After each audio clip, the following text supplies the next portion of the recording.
yung mga products and services na ino-offer namin. Una, restaurant. Kami ay nagsiserve ng authentic Japanese cuisines. Susunod, kami ay nag-o-offer rin ng food catering services. Kung kayo ay may mga birthdayan, kasal, binyag, at iba pang klase ng handaan. Value proposition canvas. Customer jobs. Includes different tasks, problems or which the customer are intended to deal with, solve or satisfy. By doing so, you refine the customer segment from the emotional, preference, popularity, social, reputation, sense of duty, and functional, practicability, perspective. Ito naman sa value proposition canvas sa akin is sa fame. No parking space. Unpleasant staff, overcrowded, food is not delicious, slow serving time, food is not available, bad odor, dirty utensil. Ito yung sa fame, ito yung mga nararanasan ng customer na maaari nilang maranasan pag nagpunta sila sa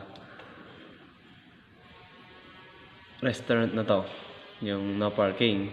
Yan, tapos unpleasant staff, yung mga tinatanong mo yung staff pero walang pakialam sa'yo, tapos overcrowded, maraming tao. Saka food is not, nag-expect sila ng food na masarap pero hindi pala. Saka slow serving time, yung napakatagal lang serving nila, yung gutom na yung mga tao ay maranasan nila sa pain. Tapos yung bad odor, mabaho, saka sa dirty utensil. Yun lang. So, dito naman sa slide na to, makikita natin yung mga pain relievers. Ayan, pain relievers. Ito yung mga magiging solusyon natin sa mga customer pains tulad ng no parking space, unpleasing staff, overcrowded, food is not delicious, slow serving time, food is not available, bad odor, dirty utensils. Yun yung mga customer pains natin. So, dito sa pain relievers, gagawa natin ng solution yon. Una, ventilation, para maiwasan yung amoy ulam or amoy mabaho sa loob na restaurant. Kasi may mga ayaw na ng mga customer na ganon. Kasi na ayaw nila yung sobrang mabaho. Kunyari, for example, pag may niluluto na yung sobrang mausok, amoy usok ganon sa loob ng restaurant, ayaw ng iba nun, kaya bibigyan natin sila ng magandang ventilation. Yun din, air purifier, para mawala yung masamang amoy sa loob ng restaurant. Next, bigger space, kasi nga minsan pag sobrang sikat na yung restaurant mo, mapupuno yun, kaya para masolusyonan yun, kailangan mas malaki yung space ng restaurant mo. Then, yung bigger parking, pag marami ng tao, syempre marami ring nakapark. Para masolusyonan yung di maubusan ng parking, dapat mas malaki yung magiging parking. Tapos, yun nga, para maging sure na yung pagkain ay masarap, yan, mag-hire ng professional chef. Para sa pag-hire ng professional chef, may ensure na masarap yung pagkain, tapos magiging authentic yung luto na isa-serve mo sa mga customer. Sunod naman, hire good-looking staffs. Kasi sa iba ayaw na yung pangit yung nagsiserve, ganon, pangit yung ugali. Kaya yan, mag-hire ng good-looking staff para makahikayat pa ng customers. Susunod, additional staffs.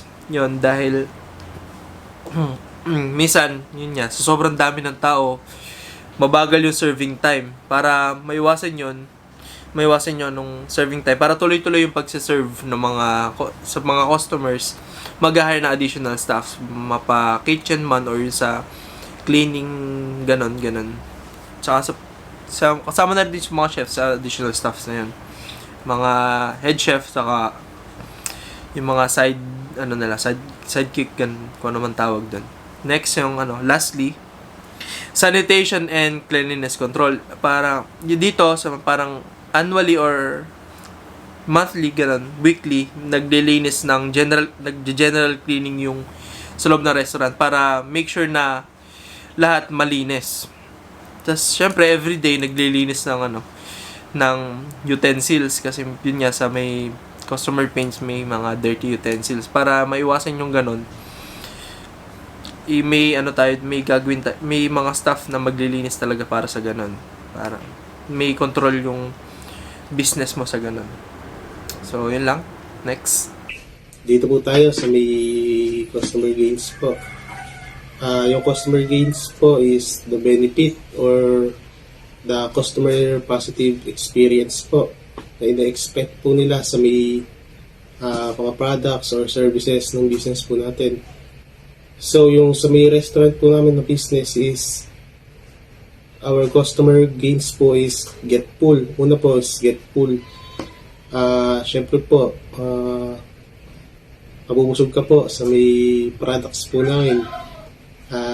Sunod po is good service po. Ito expect po o yung positive experience po na ina-expect ng mga customers po natin is mababait yung staff ng restaurant po natin. High ratings, high quality food, relaxing place. Siyempre po sa relaxing place, siyempre ina-expect po nila nakaka-relax po yung lugar.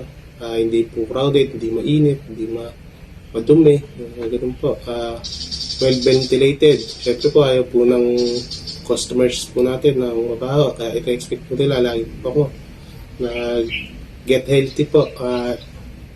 Expected po ng mga customers po natin na mga healthy yung mga pagkain na sineserve po natin, malinis po, hindi po mga marumi.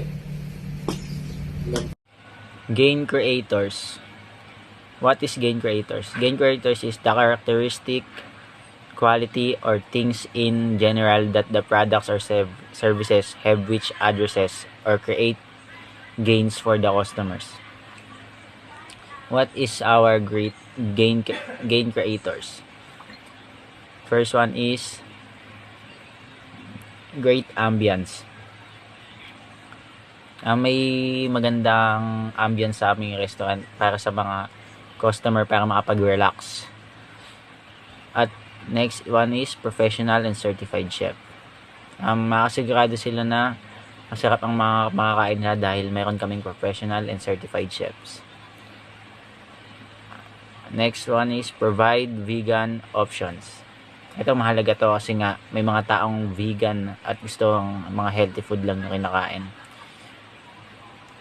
At healthy menu check by nutritionist.